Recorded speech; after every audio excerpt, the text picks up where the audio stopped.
Hello दोस्तों, welcome back to my YouTube channel. आइए शुरू करते हैं हमारी टॉप 100 क्वेश्चंस की एक मैराथन। आज इस मैराथन के अंदर हम कवर करेंगे हिस्ट्री और स्टैटिक जीके के वो टॉपिक जो कि आप अक्सर एग्ज़ाम में छोड़ देते हैं। देखो दोस्तों, आपके स्कोर को इम्प्रूव करने का एक बहुत ही सिंपल सा रास्ता है कि आप उन चीज़ों को पढ़ें जो कि आपको एग्ज़ाम में नहीं आती। और ये वीडियो उन्हीं बच्चों के लिए है जो कि वाकई में अपना स्कोर बूस्ट करना चाहते हैं। तो वीडियो के एंड तक ज़रूर बने रहना। इस वीडियो में मैं आपको बहुत सारी ऐसी चीज़ें बताऊंगा जहां पर बच्चा पॉइंट में मिस्टेक करता है। ओके, तो आओ ज़रा शुरू करते हैं। आज की क्लास स्टेनो वाले बच्चे भी देख सकते हैं, एमटीएस और सीपीयू वाले भी देख सकते हैं, कोई बड़ी बात नहीं है। आइए शुरू करते हैं। सबसे पहली बुद्धिस्ट काउंसिल किसके टाइम पर हुई थी? एक बेसिक क्वेश्चन है, अजातशत्रु सबको पता है। ज़रा अगले क्वेश्चन पर आना। बताओ ज़रा इसका आंसर कौन बता सकता है? इसमें बोला गया राजतरंगिणी, जो कि किसके द्वारा लिखी गई है? कल्हाना के द्वारा लिखी गई है। पहले तो एक क्वेश्चन यही बन जाता है कि राजतरंगिणी किताब किसने लिखी? कल्हाना ने लिखी।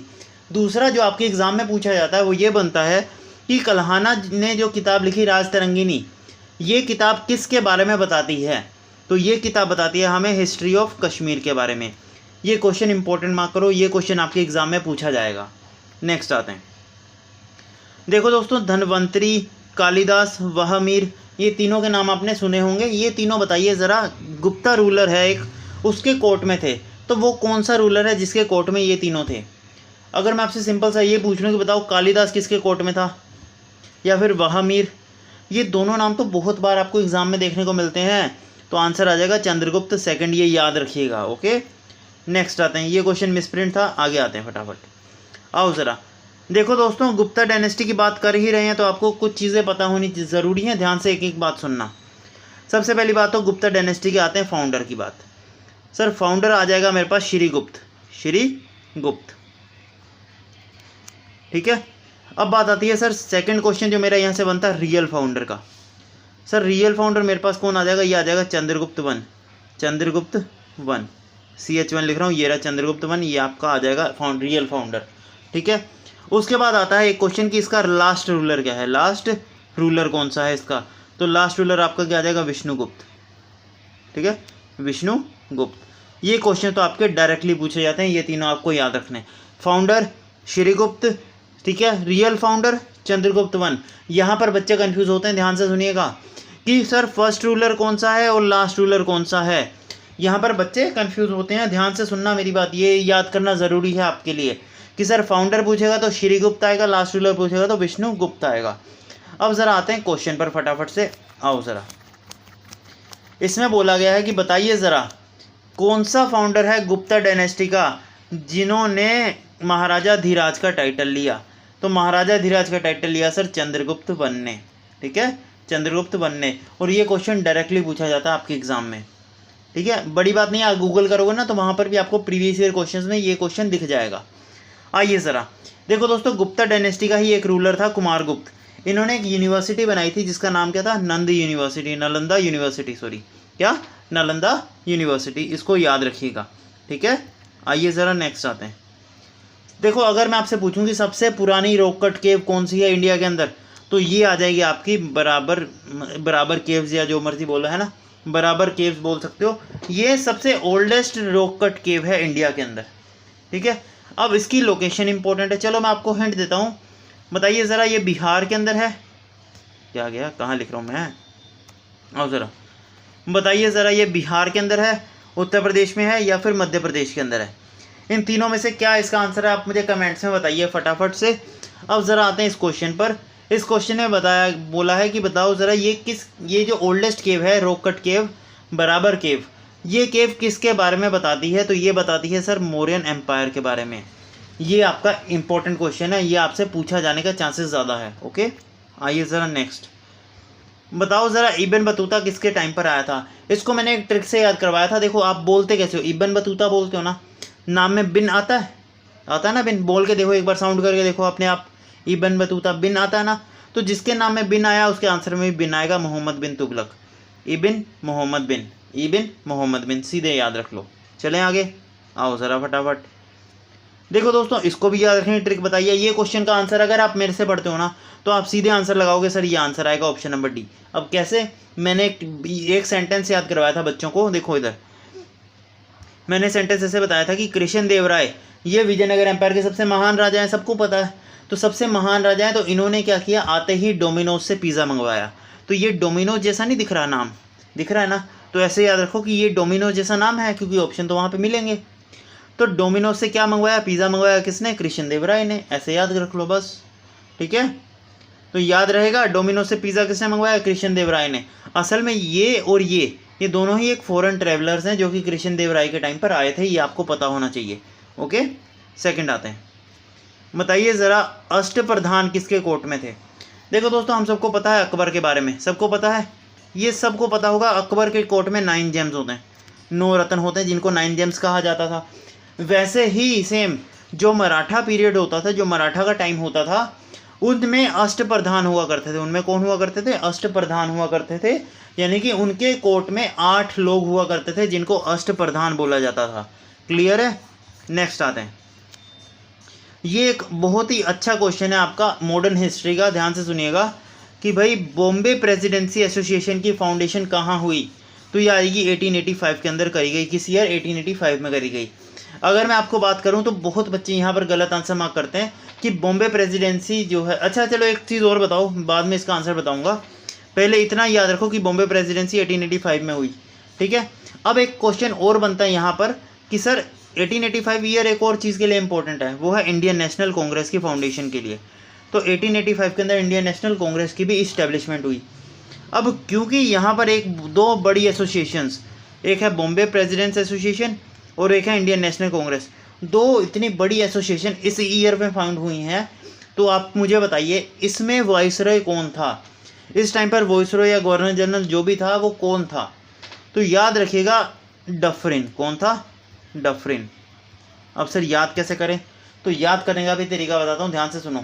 अब देखो, कोई दिल पे मत लेना, कोई फैन हो कांग्रेस का तो है ना, बस ऐसे याद रख लो, इंडियन नेशनल कांग्रेस, यानी कांग्रेस में सारे के सारे डफर भरे हुए हैं, कांग्रेस में सारे के सारे डफर भरे हुए हैं। इतनी सी चीज़ याद रख लो, आपको कुछ नहीं पढ़ना और, ठीक है। बोलो, क्लियर हो जाएगा। इंडियन नेशनल कांग्रेस में सारे के सारे कौन भरे हुए हैं, डफर भरे हुए हैं, ऐसे याद रख लो। और कब बनी थी, 1885 में बनी थी। और बॉम्बे प्रेसिडेंसी भी कब बनी थी, 1885 में बनी थी। ये तीनों ही आपके एग्जाम में डायरेक्टली पूछे जाते हैं। आप गूगल पे जाकर के सर्च करोगे ना, इंडियन नेशनल कांग्रेस कब बनी थी, ये क्वेश्चन आपको प्रीवियस ईयर में दिख जाएगा। आप देखोगे कि इंडियन नेशनल कांग्रेस के टाइम पर वाइसरॉय कौन था, वो क्वेश्चन आपको मतलब प्रीवियस ईयर में दिख जाएगा। तो ये तीनों बहुत फेवरेट क्वेश्चन हैं। आगे चलेंगे,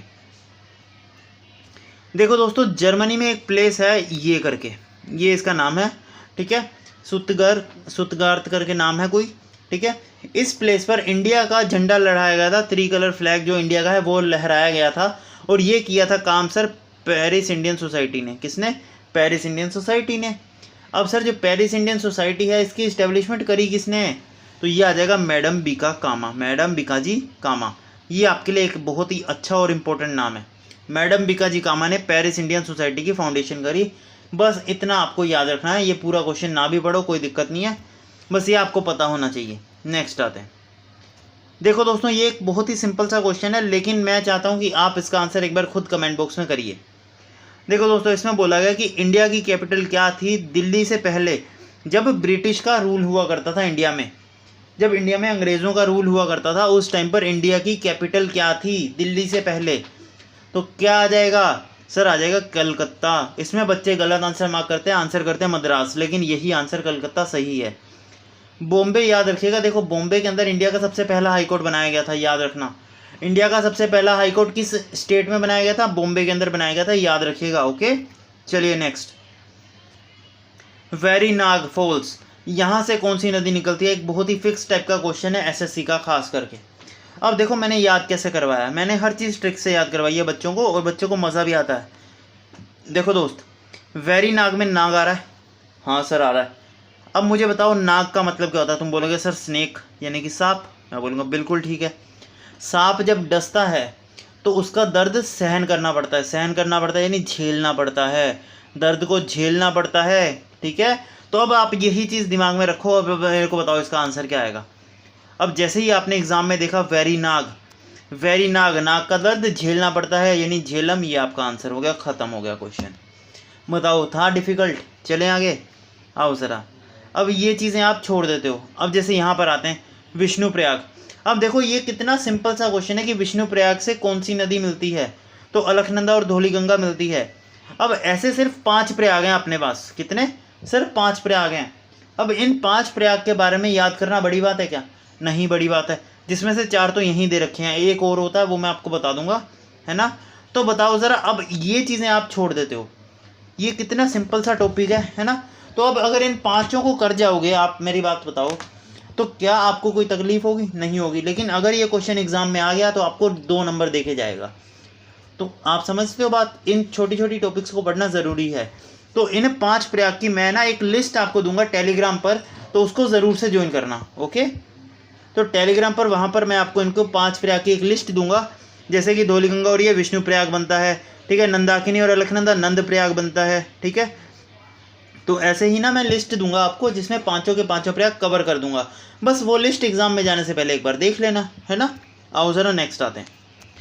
ये इंपॉर्टेंट क्वेश्चन है, यहाँ पर आपको कुछ चीज़ें समझनी ज़रूरी है, ध्यान से सुनिएगा। एक आता है फर्स्ट यानी सबसे हाईएस्ट, एक आता है सेकंड और एक आता है थर्ड। ये तीनों आपको पता होने चाहिए। मेरी बात ध्यान से समझना। सबसे हाईएस्ट पीक क्या है सर? माउंट एवरेस्ट है, ये सबको पता है, कोई भी दिक्कत नहीं आएगी इसमें किसी को। सेकंड हाईएस्ट पीक पूछ लूँ तो सर सेकंड हाईएस्ट पीक आ जाएगी मेरे पास K2। क्या आ जाएगी? K2।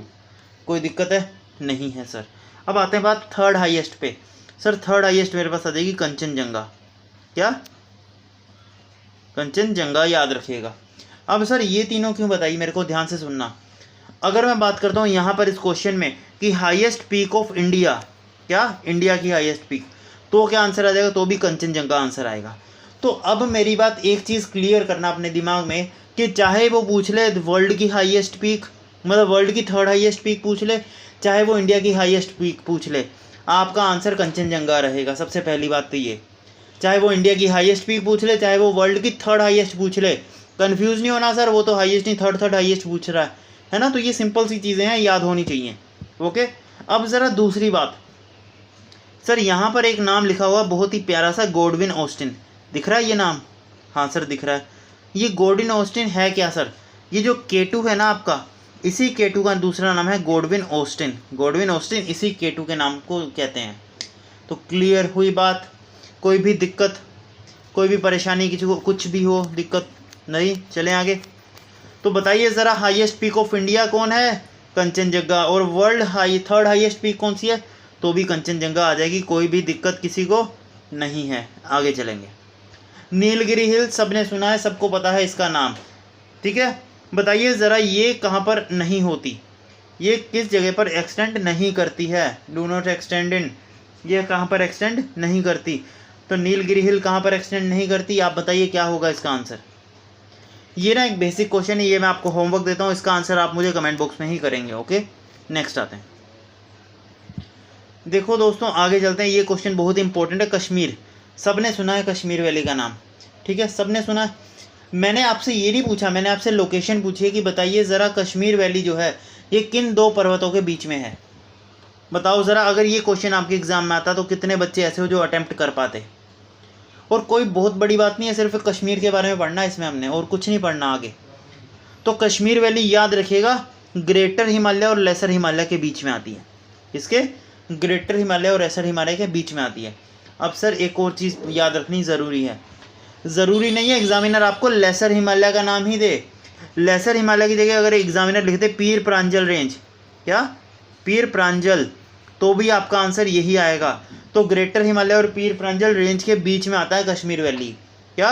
ग्रेटर हिमालय और पीर प्रांजल रेंज के बीच में आता है कश्मीर वैली।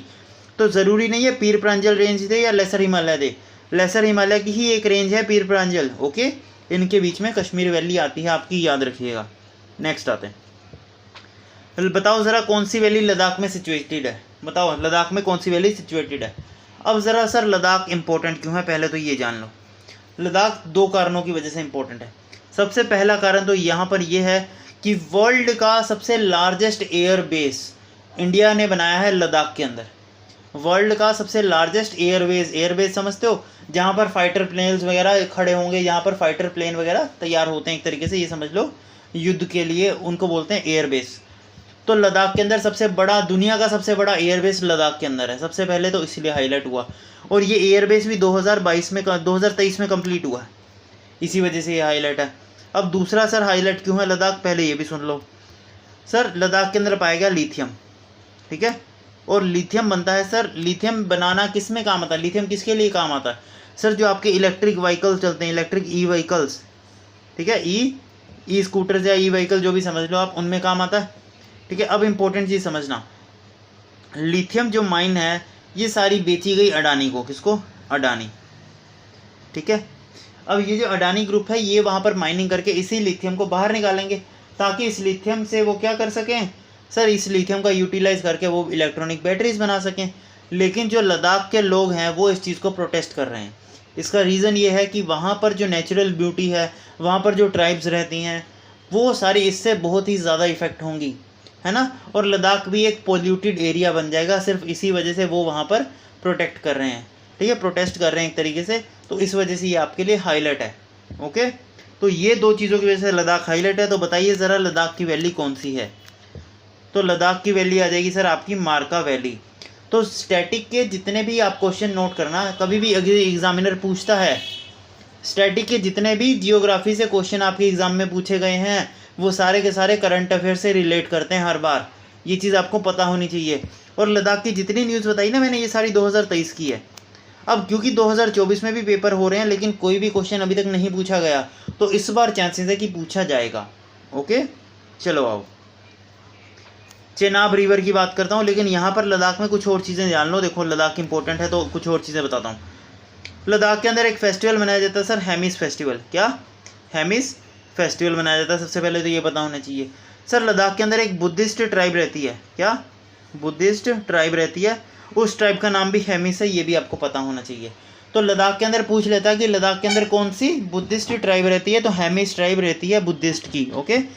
अब मुझे फटाफट से एक चीज़ कमेंट करो कि लद्दाख के जो मतलब लद्दाख का न्यू ईयर फेस्टिवल है वो किस नाम से सेलिब्रेट किया जाता है।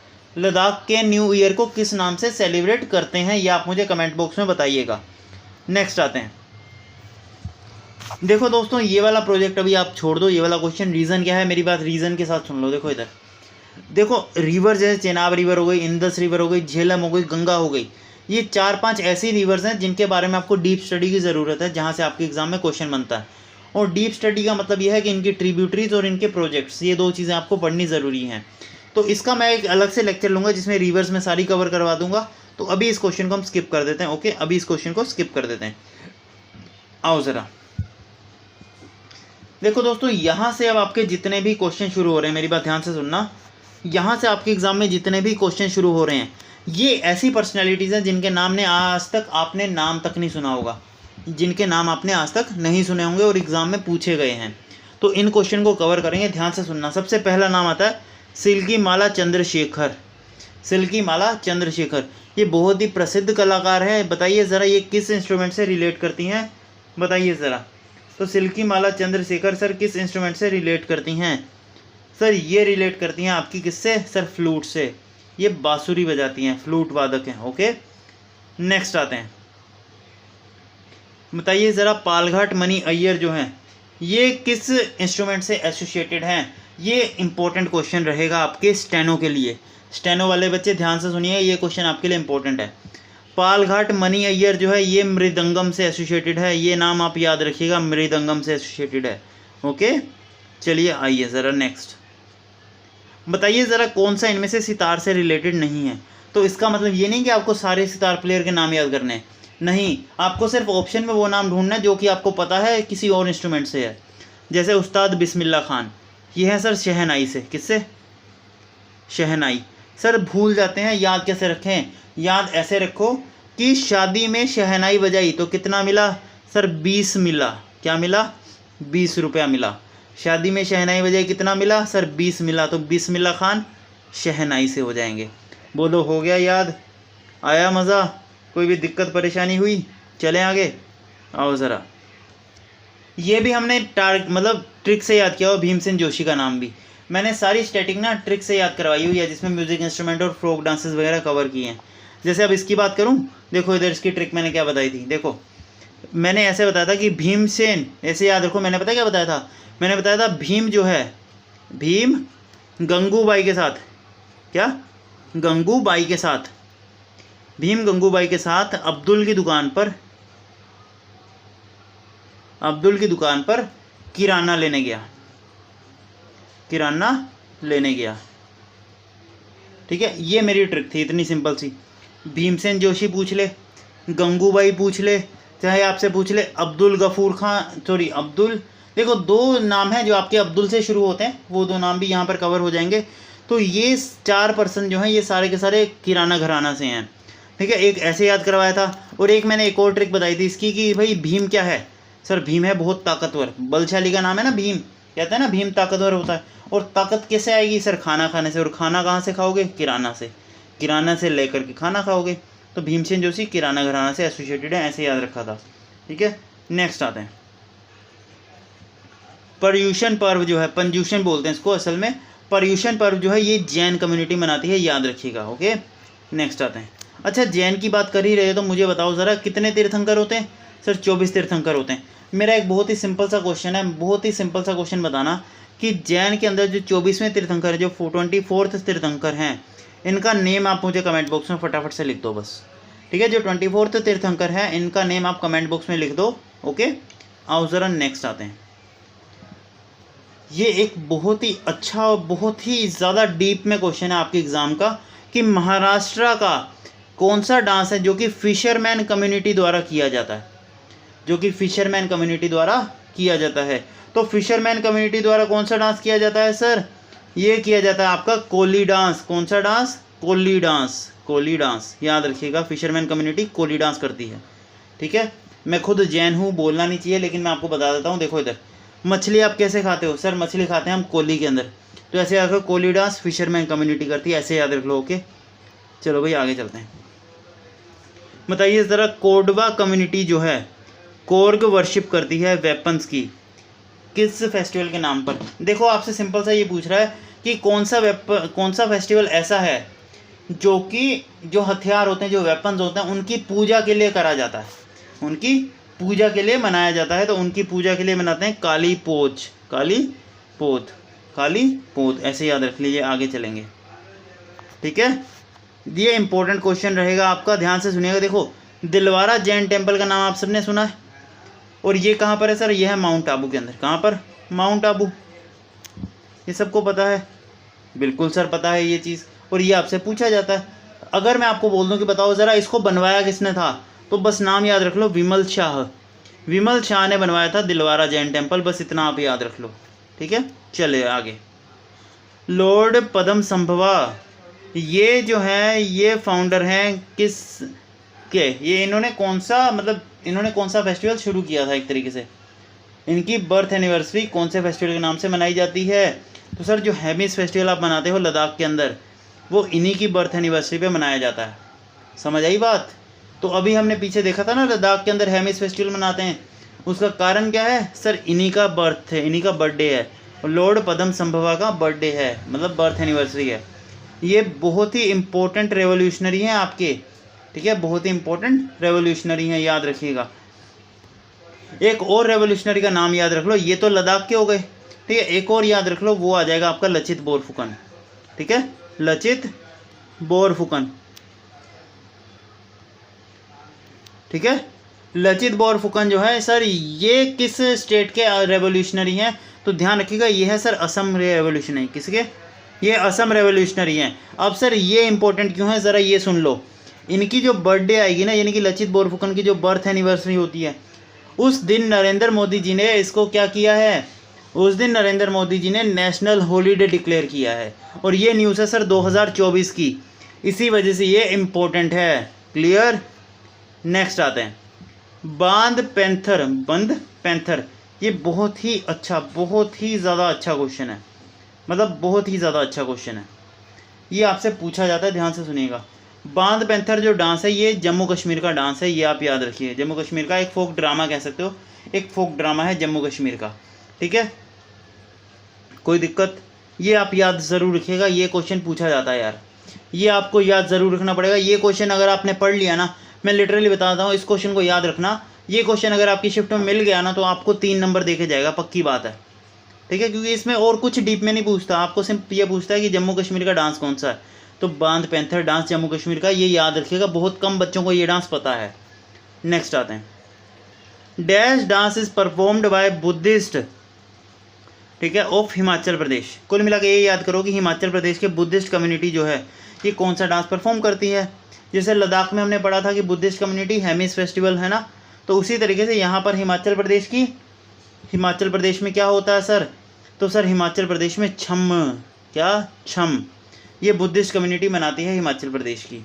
ठीक है, आओ ज़रा, कौन सा डांस है हिमाचल प्रदेश का जो कि वॉर डांस है, कौन सा वॉर डांस है, जहाँ पर आप युद्ध की स्किल्स दिखाते हैं, तो हिमाचल प्रदेश का याद रखिएगा। यहाँ पर मैं बता दूँ, देखो हिमाचल प्रदेश का असल में यहाँ पर ऑप्शन सारे गलत हैं। हिमाचल प्रदेश का वॉर डांस जो है वो आपका आ जाएगा नाती, क्या आ जाएगा, नाती डांस। बट यहाँ पर जो ऑप्शन दे रखे ना, इसके हिसाब से जो हिमाचल प्रदेश का डांस बनेगा वो बनेगा दीपक। क्या बनेगा, दीपक। तो आप 3 नाम याद रख लो हिमाचल प्रदेश के, नाती, दीपक और डांगी। ये तीनों ही वॉर डांसेस गिने जाते हैं हिमाचल प्रदेश के, ये तीनों नाम आप याद रख लीजिएगा। ओके, तो नाती वैसे इसका करेक्ट आंसर आएगा। यहाँ पर ऑप्शंस के हिसाब से देखा जाए तो दीपक आपका आंसर हो जाएगा। नेक्स्ट आते हैं तेरनार फेयर। ये फेयर कहाँ पर मनाया जाता है, गुजरात के अंदर मनाया जाता है, सबको पता है। नेक्स्ट आते हैं, आओ ज़रा फटाफट बताइए ज़रा, मणिपुर के नए साल को किस नाम से जाना जाता है। सर मणिपुर का जो नया साल है ना, उसको हम बोलते हैं चेरियोबा। क्या बोलते हैं, चेरियोबा बोलते हैं। लेकिन ज़रूरी नहीं है आपको एग्जामिनर यही नाम दे, आप सब लोगों को यही नाम पता है। लेकिन एक बहुत इंपॉर्टेंट चीज़ बताता हूँ, ध्यान से सुनना। चेरियोबा ही फेस्टिवल जो है इसका ही एक और नाम होता है, वो नाम याद रख लो, वो है सजीबू नोगम। ये नाम ज़रूर याद रखिए। एक बार साफ राइटिंग में लिख देता हूँ आपको ताकि दिक्कत ना आए। ठीक है, आओ ज़रा देखो इधर, सजीबू नोगम।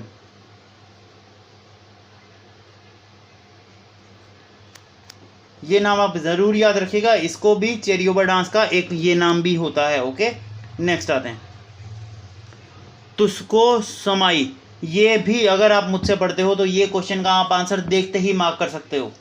कैसे सर, मैंने एक हिंट दिया था, वो हिंट ये था कि सर ज़्यादातर 90% ये हिंट काम करता है कि जिस भी फेस्टिवल में आपको TSO दिख जाए, जिस भी चीज़ में आपको TSO जैसा नाम दिख जाए, ये नाम होता है नागालैंड का।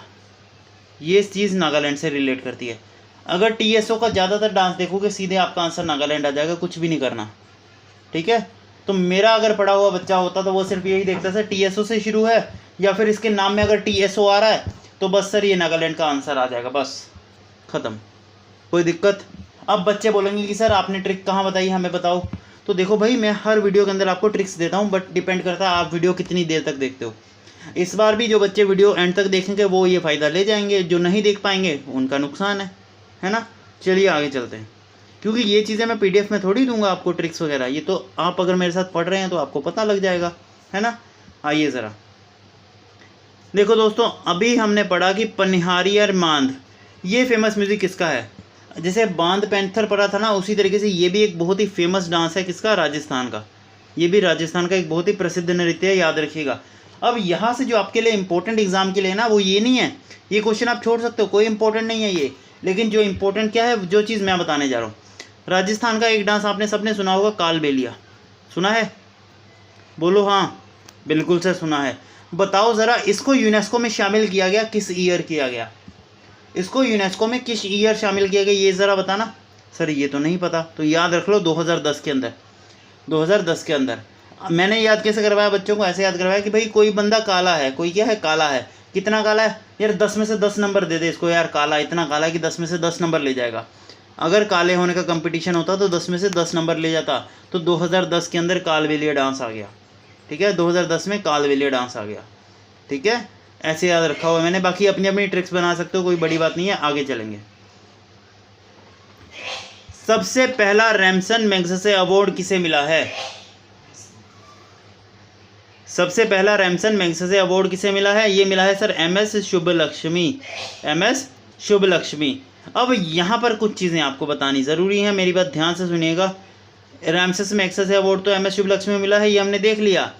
लेकिन अगर मैं बात करता हूँ कि सबसे पहला भारत रत्न, क्या भारत रत्न।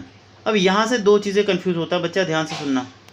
सबसे पहला भारत रत्न किसे मिला है? इंदिरा गांधी को। क्या? इंदिरा गांधी को, ठीक है। लेकिन अगर मैं बात करता हूं कि सर म्यूजिक के क्षेत्र में, क्या म्यूजिक के क्षेत्र में सबसे पहला भारत रत्न किसे मिला है? तो वो भी एम एस शुभलक्ष्मी को मिला है। क्या? ये मैंने क्वेश्चन आपको एग्जाम में शेयर करवाया था टेलीग्राम पर, आज भी अभी भी पड़ा होगा। आप टेलीग्राम जाओगे तो अभी मेरे ख्याल से 2 या 3 दिन पहले ही मैंने ये चीज़ शेयर करी है आपको। शायद उस टाइम पे सीजीएल का पेपर चल रहा था, 25 या 24 की डेट है मैंने जब शेयर करा ये, और 25 की शिफ्ट देखोगे आपको ये क्वेश्चन डायरेक्टली वहाँ मिल जाएगा। एग्ज़ाम के पेपर में डायरेक्टली ये क्वेश्चन आया है, ठीक है। तो ये चीज़ आपको पता होनी चाहिए कि एम एस शुभलक्ष्मी सबसे पहली भारत रत्न अवॉर्डी भी है और सबसे पहला रैमसेस मैग्सेसे अवार्ड भी इन्हें मिला है। अब एक और चीज़ यहाँ पर हमने, क्योंकि इंदिरा गांधी का बात करा है, ठीक है, इंदिरा गांधी की बात करी है यहाँ पर हमने, तो बताओ ज़रा इनका एक और नाम क्या है? इंदिरा गांधी जी को एक और नाम से जाना जाता है, वो नाम याद रखिएगा, आयरन लेडी। क्या? Iron lady. हमें आयरन मैन तो पता है, आयरन मैन ऑफ इंडिया, ठीक है, लेकिन आयरन लेडी का नहीं पता। तो आयरन लेडी किसे कहते हैं? इंदिरा गांधी को कहते हैं, और इसका आंसर आ जाएगा आपका एम एस शुभलक्ष्मी। नेक्स्ट आते हैं, बताइए ज़रा गुदाई महाराज ये किससे संबंधित हैं? क्या आपने नाम सुना कभी इनका, गुदाई महाराज का? सर नहीं सुना, लेकिन अगर मैं आपको बताऊं तो आप सीजीएल का पेपर उठाना, आप स्टेनो वाले स्टेनो के पेपर उठाना प्रीवियस ईयर, वहाँ पर आप देखोगे जब आप प्रीवियस ईयर पेपर उठाओगे तो ये क्वेश्चन कम से कम 6-7 बार पूछा गया है। यही नाम 6 से 7 बार रिपीट हुआ है। तो बताइए ज़रा गुदाई महाराज किससे एसोसिएटेड हैं? सर गुदाई महाराज आपके आ जाएंगे तबला से। तो मैंने याद कैसे करवाया, ध्यान से सुनो। तबला के बहुत ही प्रसिद्ध नाम मैंने याद करवाए हैं। देखो तबला जो है एक तरीके से, देखो मैंने पता कैसे याद करवाया, थोड़ा सा हंसी भी आएगी आपको, लेकिन तबला बजाते बजाते आपको गुदगुदी होती है, ऐसे याद रख लो। तबला बजाते बजाते आपको गुदगुदी होती है, तो गुदगुदी गुदाई महाराज तबला बजाते हुए। अब तबला कहाँ क्या करते हैं? तबला पैरों के पास रखा जाता है ना, तबला क्या करते हैं? पैरों के पास रखा जाता है। तो अल्लाह राखा, ये भी नाम तबला का है, ठीक है। और तबला किसके पास रखते हैं? सर पैरों के पास, यानी लातों के पास। तो लतीफ़ खान, ये भी नाम तबला से एसोसिएटेड है। तो बोलो हुए याद? फिर सुनो, तबला बजाते बजाते क्या होती है? गुदगुदी होती है, तो गुदाई महाराज तबला से हो गए, ठीक है। तबला कहाँ रखा जाता है? सर लातों के पास, तो लतीफ़ खान तबला। सर तबला सर कहाँ क्या करते हैं? रखा जाता है। तबला क्या करते हैं? रखा जाता है, तो अल्लाह रखा। तो ये तीनों ही नाम तबला से एसोसिएटेड है। तो आया मज़ा ट्रिक से? तो ऐसी ट्रिक से याद करवाता हूँ मैं हर चीज़। तो वीडियो को ज़रूर देखा करो पूरी, जो भी मैं वीडियो बनाऊँ जिस भी चीज़ पर ज़रूर देखा करो, कुछ ना कुछ खास चीज़ ज़रूर होती है उस वीडियो के अंदर। आओ ज़रा आगे। तेजन बाई, ये एक ऐसा नाम है जो कि आपके एग्ज़ाम में आने के बहुत ज़्यादा चांसेस हैं। ये क्वेश्चन पूछा नहीं गया अभी तक, लेकिन पूछा जाएगा, इसकी गारंटी मैं ले रहा हूँ। तो तीजन बाई जो है ये सर किस डांस से एसोसिएटेड है? ये है सर पांडवानी डांस से। किससे? पांडवानी डांस से। और पांडवानी डांस के बारे में जिक्र हुआ था, इसीलिए ये नाम आपका इंपॉर्टेंट है। ये मैं क्यों बोल रहा हूँ पूछा जाएगा, क्योंकि 2023 के अंदर अगर मैं बात करूँ तो आपका MTS हुआ, ठीक है, आपका CGL हुआ, और आपका हुआ सर CPO का, फिर आपका हुआ सर GD का पेपर। ये जितने भी पेपर हुए उन सभी पेपर में आपसे पांडवानी डांस से क्वेश्चन आया है।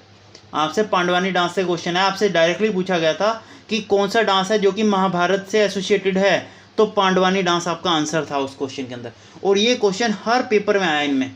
तो अगर ये क्वेश्चन आपके लिए आया है तो इसकी पर्सनैलिटीज़ भी पूछने के चांसेस इस बार बहुत ज़्यादा हैं, तो इसीलिए ये नाम ज़रूर याद रखना। तो तेजन बाई जो है ये पांडवानी डांस से एसोसिएटेड हैं, ठीक है। और पांडवानी डांस सर महाभारत से रिलेटेड है, ठीक है, महाभारत। और नाम से ही आपको पता लग रहा होगा पांडव, पांडवानी क्या हुई? जो पांडवों की पत्नी थी पांडवानी, यानी कि द्रौपदी। तो द्रौपदी की बात करती है ये डांस, द्रौपदी के बारे में बताती है ये डांस, ठीक है। अब ज़रा आपको एक चीज़ और पता होनी चाहिए यहाँ पर, वो क्या? ध्यान से सुनो।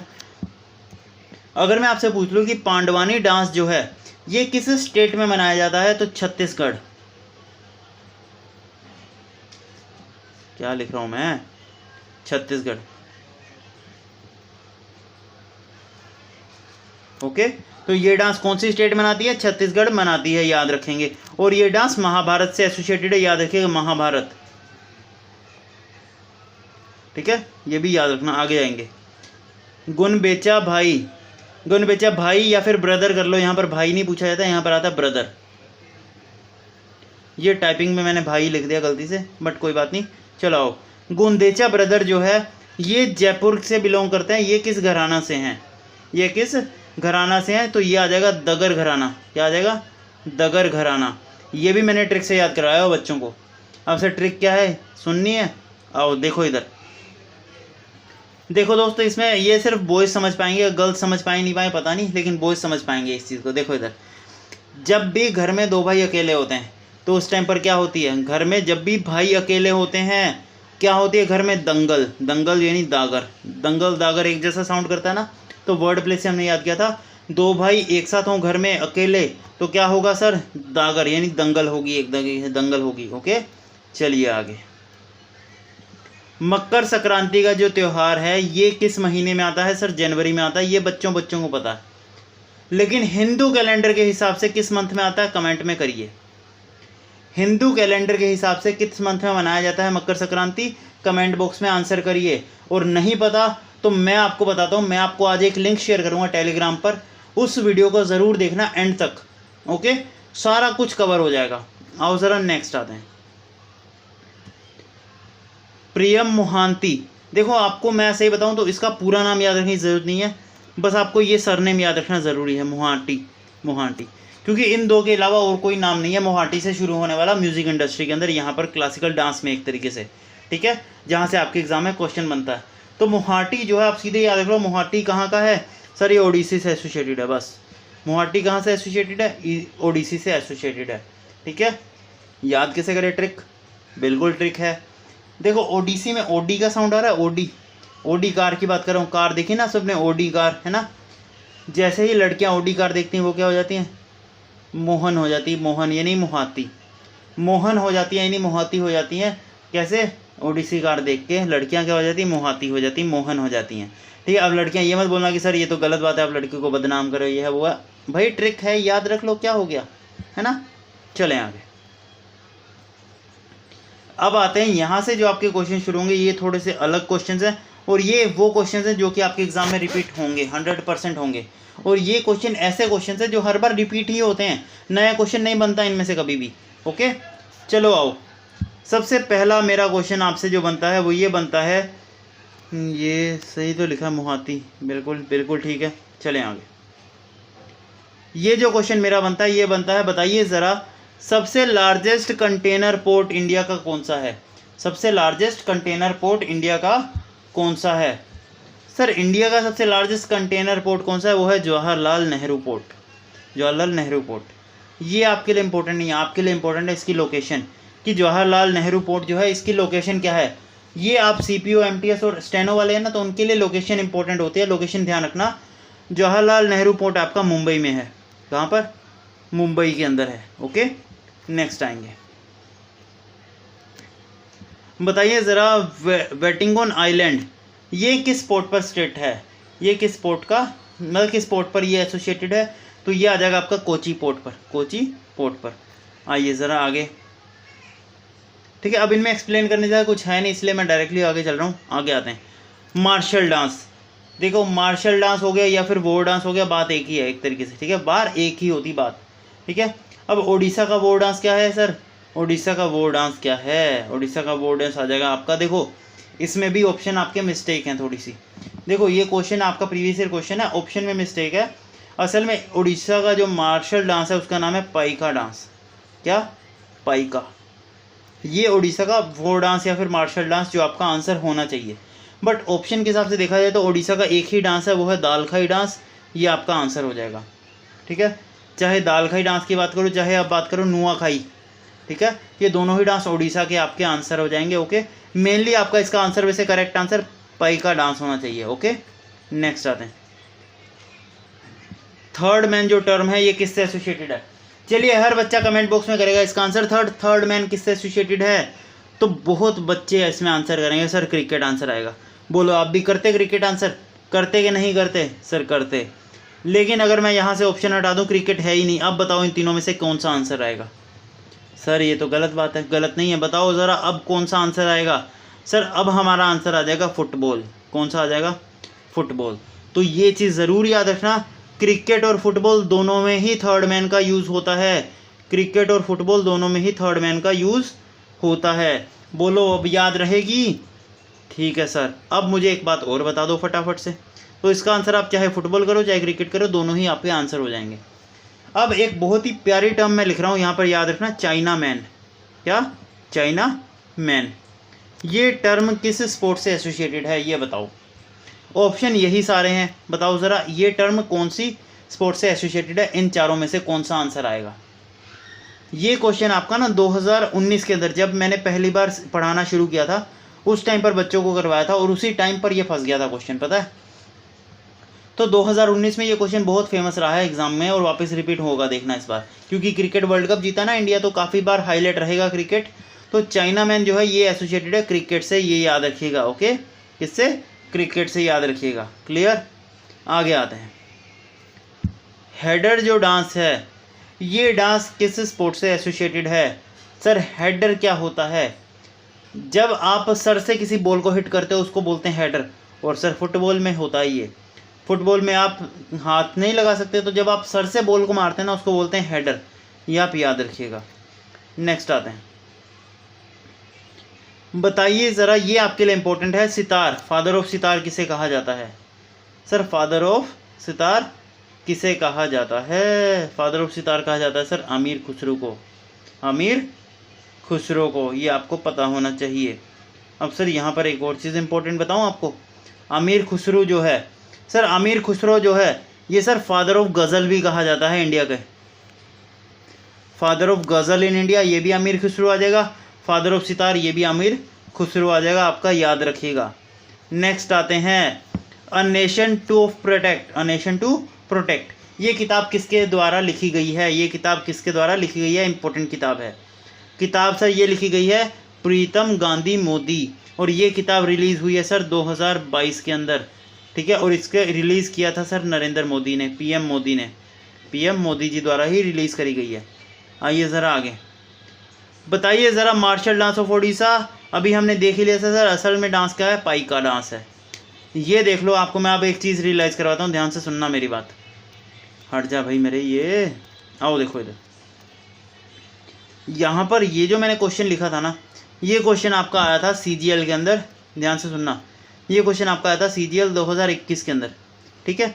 लैंग्वेज और ये क्वेश्चन पूरा देख लो आप। अब ज़रा आओ यहाँ पर जो हम क्वेश्चन अभी कर रहे हैं, ठीक है, ये वाला question same to same language है, हल्की सी ऊपर नीचे होगी बस। मार्शल डांस ऑफ ओडिशा पूछा है, और ये क्वेश्चन आपका आया है MTS के अंदर। और ये कब का क्वेश्चन है सर? 2024, जो 2023 सॉरी 2023 वाला MTS होगा ना अभी, उससे पहले 2023 वाला, उसमें ये क्वेश्चन आपका पूछा गया। तो अब तो यकीन कर लो कि क्वेश्चन रिपीट होते हैं। तो आओ ज़रा फटाफट से अब यहाँ पर सुनते हैं। तो इसका आंसर भी क्या हो जाएगा? पाइका डांस हो जाएगा। और इस बार भी एग्जामिनर ने फिर गलती करी, आंसर दाल खाई नहीं आएगा, आंसर आएगा पाइका। आगे चलेंगे। बैक स्टिक जो है ये टर्म कौन सी स्पोर्ट से एसोसिएटेड है? इसका आंसर तो आपको पता होगा यार, सिंपल सी बात है। स्टिक कहाँ पर यूज़ होती है? सर हॉकी में होती है, ये आपका आंसर आ गया बस। बास्केटबॉल में स्टिक यूज़ नहीं होती, बैडमिंटन में नहीं होती, वॉलीबॉल में नहीं होती, ये आपका आंसर हो गया। चलो आगे बताइए ज़रा, चेस से कौन सी टर्म रिलेटेड है? सर चेस में तो ग्रैंड मास्टर होता है, तो ये ख़त्म। सर गैम्बिट जो है ये भी चेस में होता है, ये भी चेस में होता है। और इलो रेटिंग ये भी चेस में होता है, तो आंसर आ जाएगा चाइनीज़ ग्रिप। क्या आ जाएगा? Chinese grip. अब सर ये चाइनीज़ ग्रिप कौन सी गेम में होती है सर? सर ये जो चाइनीज़ ग्रिप है ये कौन सी गेम में होती है? तो याद रखिएगा, चाइनीज़ ग्रिप आपका कौन सी गेम में आएगी? बताओ ज़रा, बताओ। ये आ जाएगी टेबल टेनिस। क्या? टेबल टेनिस, ठीक है। टेबल टेनिस में यूज़ होती है ये term Chinese grip. Sir bulls आई, ये एक बहुत सिंपल सा दिमाग लगा। बुल्स आई ये किस में यूज़ होगी? आई, आँख का यूज़ किस में होता है? जेवलिन थ्रो में? नहीं। सर जूडो में आँख का रोल होता? नहीं। सर टेक्वांडो, ये तो नाम ही नहीं सुना सर। राइफल शूटिंग, ये आपका आंसर आ गया। चले आओ फटाफट। देखो यार, बोलते बोलते मेरा गला तक सूख गया। अब तो कम से कम वीडियो को लाइक कर दो यार, और कमेंट में ज़रूर बताओ वीडियो कैसी लग रही है। चलो आगे आओ ज़रा। देखो लाइक एंड कमेंट ज़रूर करो वीडियो में, वीडियो कैसी लग रही है, और शेयर कर दो एक बार, ईमानदारी से शेयर कर दो, ठीक है। चलो आओ फटाफट बताओ ज़रा, कौन सी ट्रॉफी जो है फुटबॉल से एसोसिएटेड नहीं है, not played in football. Football से कौन सी ट्रॉफी एसोसिएटेड नहीं है, तो कौन सी आ जाएगी सर? सर बताओ ज़रा मेरे को फटाफट। तो ये आ जाएगी बैटन कप, बैटन कप आ जाएगी। यहाँ पर आप एक चीज़ ध्यान रखना, ये शब्रो मातो मुखर्जी कप है ना, ये फुटबॉल से एसोसिएटेड है। ये चीज़ गलती मत करना बच्चे, यहाँ पर क्रिकेट आंसर मार्क करते हैं बच्चे, इसका आंसर क्रिकेट मार्क कर देते हैं, जबकि आंसर क्या आएगा? बैटन कप इसका आंसर आएगा, याद रखिएगा। मतलब फुटबॉल आएगा, शब्रो मुखर्जी ट्रॉफी फुटबॉल से एसोसिएटेड है और इसका आंसर आ जाएगा बैटन कप। आगे आएंगे, कौन सी ट्रॉफी नहीं है एसोसिएटेड? टेनिस से। टेनिस से कौन सी ट्रॉफी एसोसिएटेड नहीं है? तो टेनिस से भाई मेरे क्या आ जाएगा? उबर कप आ जाएगा। क्लियर है? ये किससे है सर? ये है बैडमिंटन से। ये पूछा जाता है आपसे, इसका नाम ज़रूर याद रखना, बैडमिंटन। ठीक है, बैडमिंटन ये आपसे पूछा जाता है, ये क्वेश्चन इंपॉर्टेंट है। ठीक है, उबर कप बैडमिंटन से इंपॉर्टेंट है, बैडमिंटन के लिए यूज़ होता है, ये इंपॉर्टेंट है। अब याद कैसे करें? ट्रिक बनानी पड़ेगी, है ना।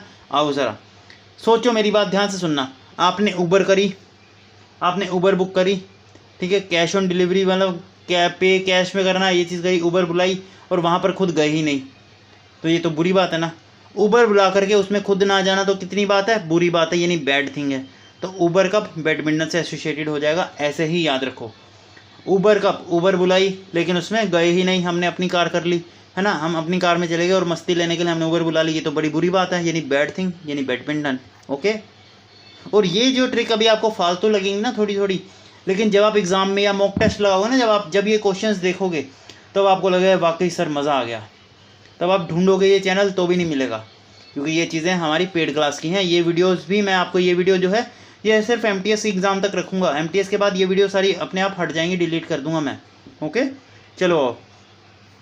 चकदा एक्सप्रेस के नाम से किसे जाना जाता है? एक और पूछा जाता है आपसे, दिहांग एक्सप्रेस, दिहांग एक्सप्रेस।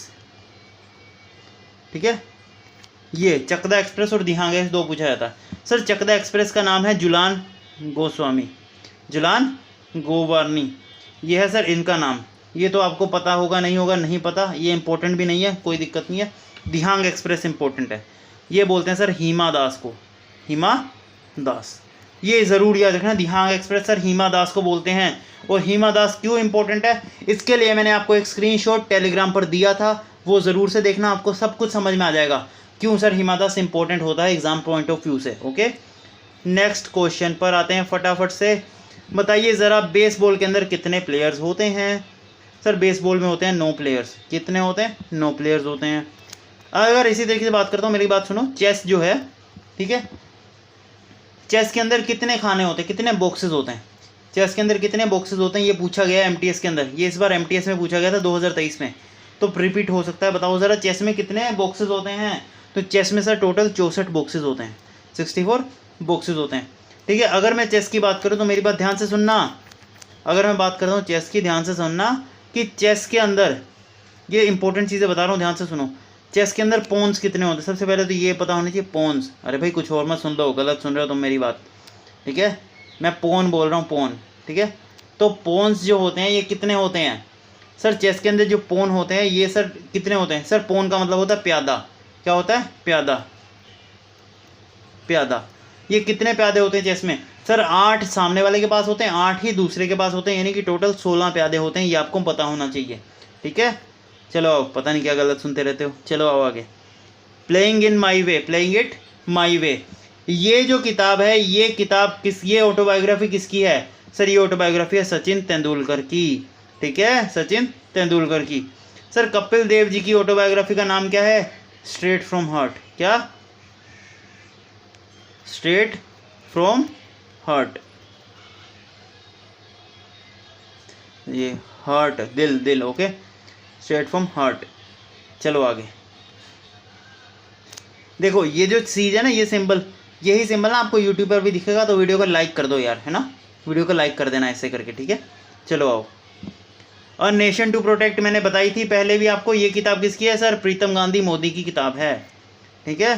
लास्ट क्वेश्चन हमारी आज की इस मैराथन क्लास का, सलमान रुश्दी द्वारा कौन सी किताब लिखी गई है? तो सर सलमान रुश्दी द्वारा लिखी गई द स्टैनिक वर्सेस।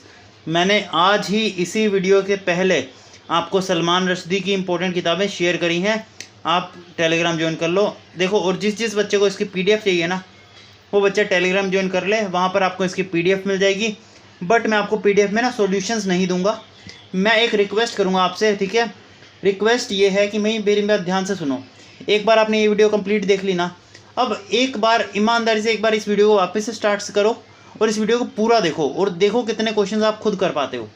और जब आप ये क्वेश्चन खुद कर पाओगे ना, उसके बाद तीसरी बार जो है PDF डाउनलोड करना और उसके अंदर उसको मॉक टेस्ट की तरह लेना और उस PDF का आंसर करना। ये एक बहुत ही बेहतरीन ट्रिक है आपके लिए और इस ट्रिक को फॉलो ज़रूर करना।